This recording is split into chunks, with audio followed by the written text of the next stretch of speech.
Okay, so this is going to be a little pre-video before the Shabbat reading, Torah weekly cycles. This is going under perpetual calendar series. The book of Enoch reading is still on hold. Too many obligations, housekeeping, countryside house work, all that stuff. Anyway, I've been keeping the track on the weekly readings, and I was counting the Pentecost from the Christ Resurrection Sunday, or the first day of the week. This is the perpetual calendar here. So basically, I had this 0.0 is like the 18th of the first month, and the first 7 days is up on the 25th. That's week 28 reading. Then the second week is on the 2nd of second month. That's the 29th reading. 30th week is on the 9th of second month. 31st week is on the 16th of second month. 32nd is on the 23rd of third month, and last the 30th of the third month is is the 33rd week. Now then there's 6 days on the third month. The first reading is on the second week of the third month, but the first in this sense is on the 7th of the third month, is the 7th full week from the Christ resurrection, from the day you wave the sheaves for the priest. The priest waves sheaves for the greater, and you count from that 7 weeks. So from that Sunday, that's 7 days: first Sabbath, second, third, fourth, fifth, sixth, seventh, and on the 8th day of the third month, that goes under 35th week reading, is the Pentecost in this calculation. Now, because everybody can make their own conclusions, but time is linear, and it has its own structure. It's not chaos, it's not confusion. You don't follow the moon to get your weeks. Like you wait a couple months, not couple months, like couple weeks. In every month there's something funny, but you don't wait 1 or 2 days to start counting again from the new moon or the conjunction or the crescent or full moon or whatever the hell you want. Anyway, if I take premise of this creator's cosmic calendar, the perpetual calendar that goes that goes like a clockwork here, I have from 2012 to 2100 uh, 2112 or even more. Anyway, this is basically should be 100-year perpetual calendar, because the sun is 365.25 days a year. Every 4 years there's a leap day on February the 29th February. The in the green boxes is a leap cycle, the outside where the years are situated.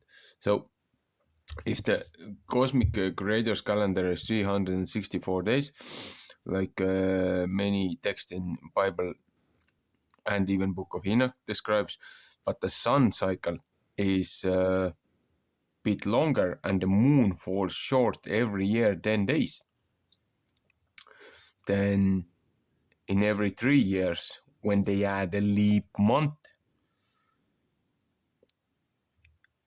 once in 3 years, if they started on the correct time, they could be on time. Anyway, but if you take a 7-day cycle, never being broken, you count your years, and when the spring equinox is way ahead, when you get to the 52nd end of the 52nd week of the year, you add a leap week. You add 7 days, not arbitrary number, but 7 days not to break the Sabbath. So you count to the end of the year, you put extra 7 days.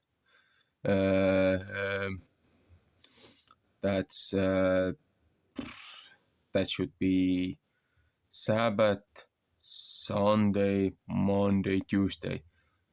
That's Wednesday. You just count extra 1 week. Wednesday,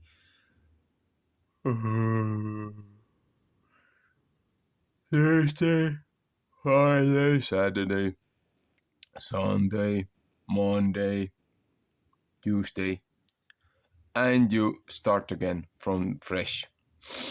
You never break the 7-day cycle. Now, when I was doing this, I was thinking there should be system. And what do you know? There is a system. I wrote that down. These numbers may confuse you at the moment, but I wrote them down more precisely.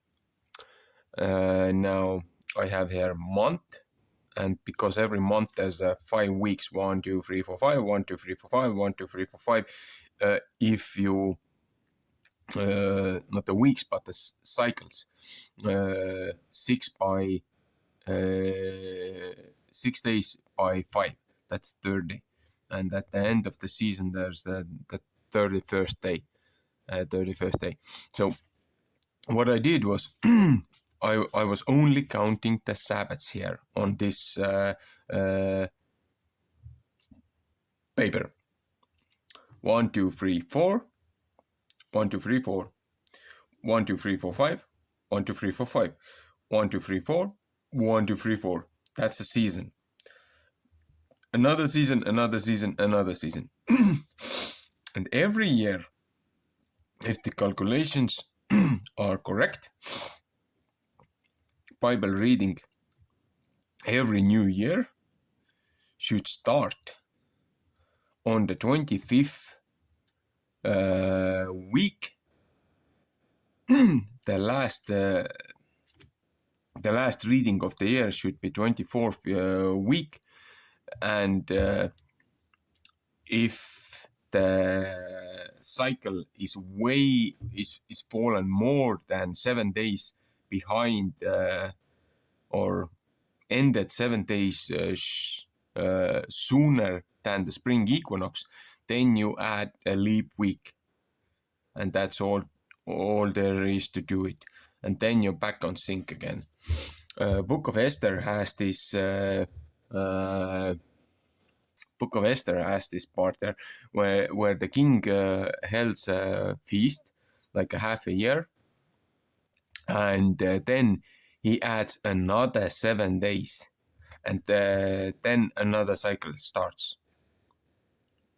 You could read into it that the king's decree, the king's calendar, even he uses the cosmological calendar, because in the Babylonian system there were 3 calendars. There was a lunar calendar for the peasants, uneducated. Then there was a solar calendar for other events. And then there was a cosmic calendar or king's calendar, where all the important stuff were going around. So there were 3 simultaneously held calendars, and from time to time they all lined up, because the uneducated, unlearned slave class only had the lunar calendar. So they had 13 months and all that stuff. But the king's calendar was 12 months.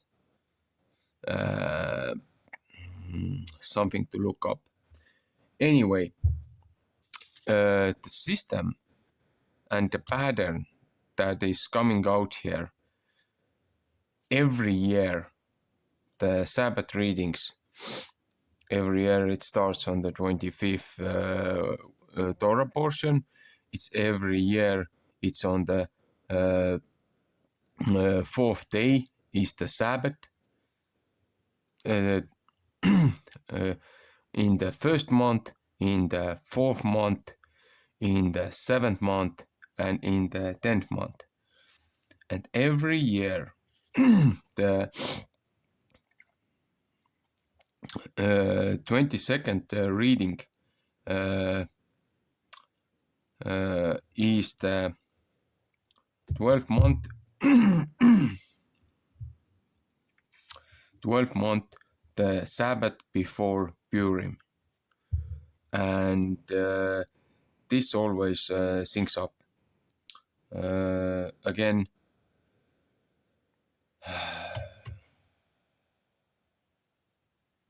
there is absolutely no confusion here. And I've been doing these Torah portions and Torah cycles just like everybody else, trying to figure it out. And the more I go into it in my own language, in my own Estonian Red Bible, printed in 1897, the more I read and try to understand the old Estonian, not the predominant current amalgamation of all the loan words and all that stuff. The more I read it, the more I understand and reconcile the words that I could have 1 or 2 meanings in English, because my base is 1611 King Jimmy with the Apocrypha. Now, the old English and the old Estonian, it's like the Egyptian hieroglyphs in the beginning. But now I'm starting to understand this a bit better. So the basic idea is that if you want to count the Purim, from the Passover week, that's 27th week reading, it's on the 18th day, but the Passover is on the 14th, and and you start counting the 7 Shabbats.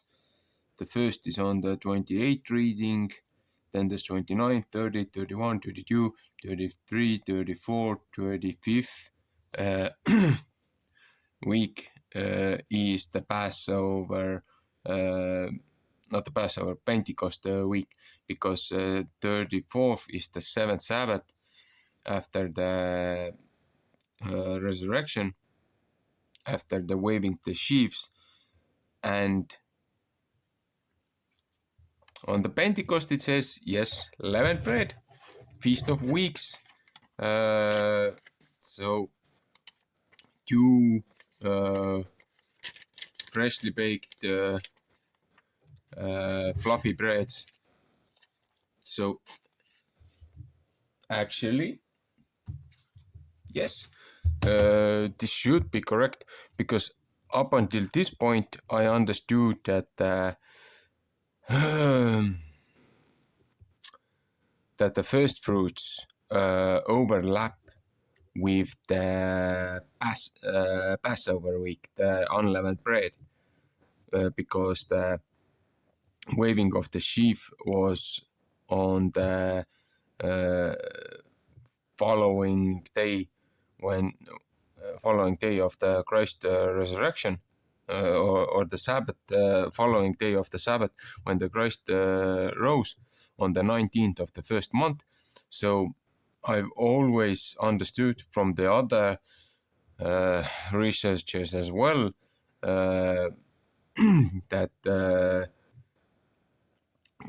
Feast of Weeks overlaps, the first fruit overlaps, but actually this isn't correct, because only the first offering is on the 19th day. And then you count the 7 weeks, and then there's the 8th day of the third month, where the Torah was given on the Mount Sinai, the first ecclesia, the first establishing of the Creator's church. Was on the Pentecost. The first Pentecost was on the Mount Sinai, and they say this is feast of first fruits. And even back then, when I did this calendar, I had it here, feast of first fruits, and I marked down citations from the King Jimmy for these dates. So I can see in the spring there are events. In the summer I see nothing. On the 4th month. In the fall, on the 7th month, again events. And in the winter I don't see anything here on the 10th month.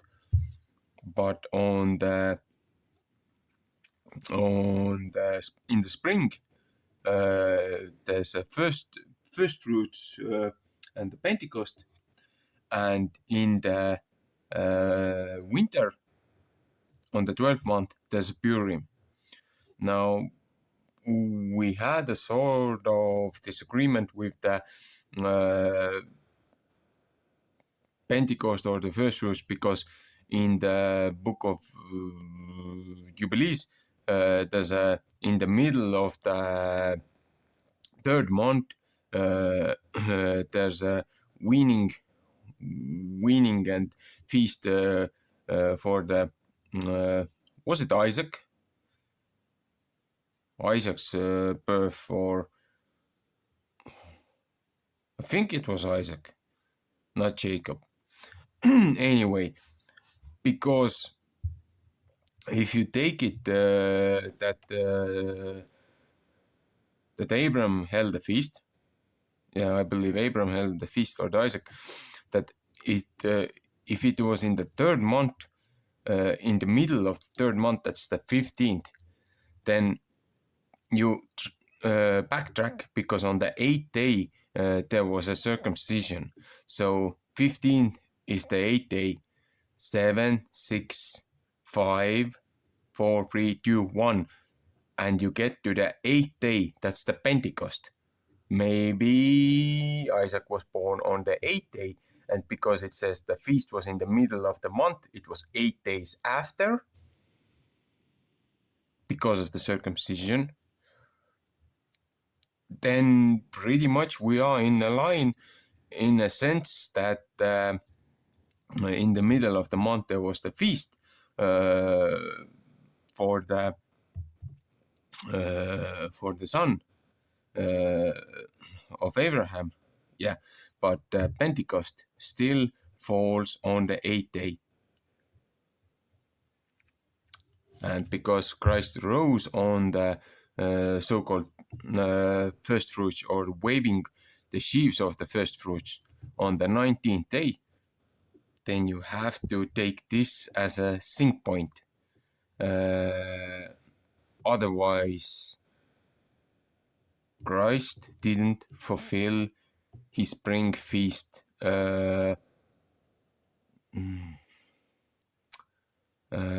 missions according to the letter of the law. It's my understanding. But Christ was the lamb of the sin atonement, and cup of bitter waters, the adulterous bride, and also he was the bridegroom who died for his wife to take her back. So all these things were here. Pentecost was here. Now all we gotta wait for is the first of trumpet, the 9th of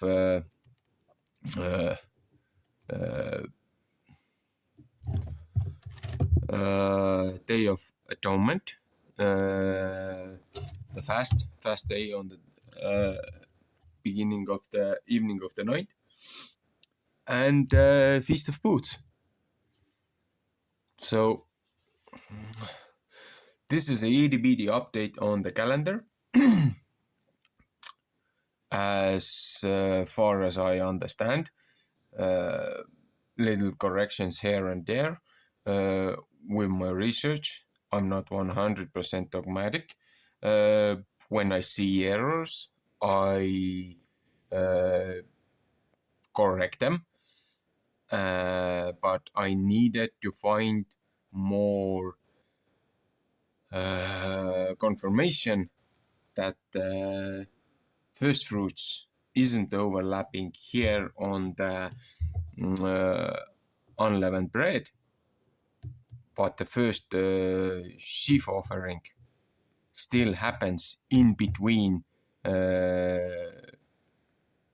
these weeks.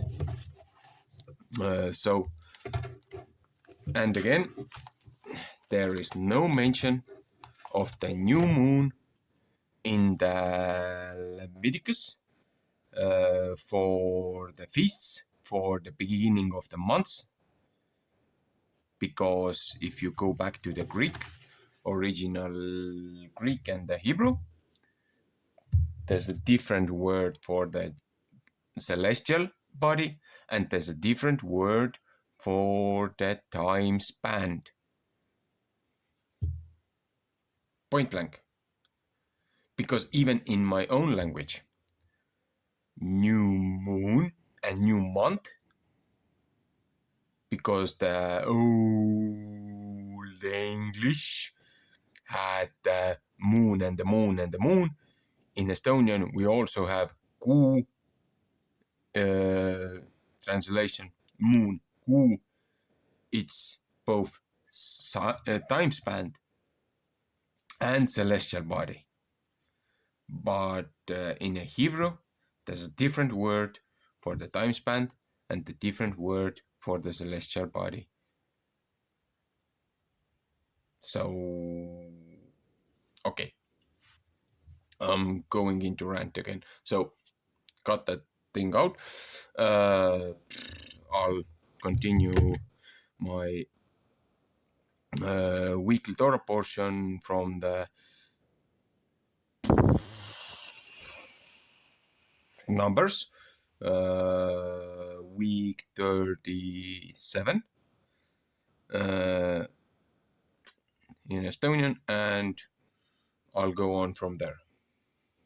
So, Shabbat Shalom.